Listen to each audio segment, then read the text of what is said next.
حضرت سیدنا عمر بن شرجیل رضی اللہ تعالی عنہ، آپ سے روایت ہے کہ ایک شخص انتقال کر گیا جس کو لوگ متقی اور پرہیزگار سمجھتے تھے۔ جب اسے قبر میں دفن کیا گیا تو فرشتوں نے فرمایا، ہم تجھ کو اللہ کے عذاب کے 100 کوڑے ماریں گے۔ اس نے پوچھا، کیوں مارو گے؟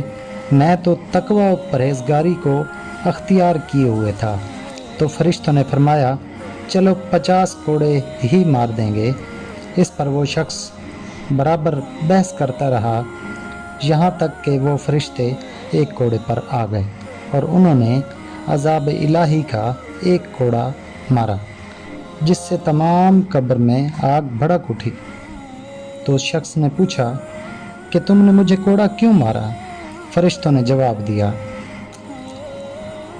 تو نے ایک دن جان بوجھ کر بے وضو نماز پڑھی تھی اور ایک مرتبہ ایک مظلوم تیرے پاس فریاد لے کر آیا مگر تو نے اس کی مدد نہ کی۔